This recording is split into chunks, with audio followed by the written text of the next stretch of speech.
மகாநதி நாளைக்கான எபிசோட்லேருந்து பார்த்தீங்கன்னா, நிவின் காவேரி கிட்ட போய் சொல்றாங்க, "நீ வந்து கன்சீவா இருக்கிற விஷயத்த வந்து விஜய் கிட்ட போய் சீக்கிரம் சொல்லு" அப்படின்னு சொல்றாங்க. "எதுக்கு இப்படி தாமதப்படுத்திட்டு இருக்க? சீக்கிரம் சொல்ல வேண்டியது தானே" அப்படின்னு சொல்றாங்க. ஆனா காவேரி சொல்றாங்க, "இல்ல சொல்றதுக்கு டைம் இருக்கு இன்னும், அப்போ சொல்லலாம்" அப்படின்னு சொல்லிட்டு அத அவாய்ட் பண்றாங்க. இந்த சைடு வந்து பார்த்தீங்கன்னா, ராகினி வந்து சூழ்ச்சியெல்லாம் பண்றாங்க. எப்படியாவது விஜய்க்கும் வெண்ணிலாவுக்கும் மேரேஜ் பண்ணி வைக்கணும் அப்படின்னு சொல்லிட்டு பிளான் பண்றாங்க. ஸோ வெண்ணிலா வீட்ல போய் பேசுறாங்க அவங்க மாமா கிட்டலாம். "நீங்க விஜய்க்கும் வெண்ணிலாவுக்கும் மேரேஜ் நடக்கிறதுக்கு ஏதாவது பிளான் பண்ணுங்க.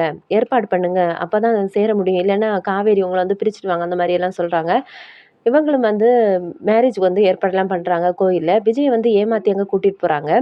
இந்த விஷயம் வந்து காவேரிக்கு தெரிய வருது. தெரிய வரும்போது காவேரியும் போறாங்க. சரி நம்ம விஜய்கிட்ட இத கண்டிப்பா உண்மைய சொல்லணும் இன்னைக்கு அப்படின்னு சொல்லிட்டு போறாங்க.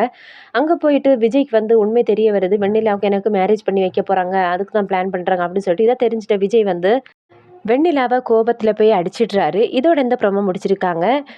என்னோட சேனல்ல முதல் தடவ பார்க்குறவங்க மறக்காம சப்ஸ்கிரைப் பண்ணுங்க அண்ட் சப்போர்ட் பண்ணுங்க. தேங்க்ஸ் ஃபார் வாட்சிங்.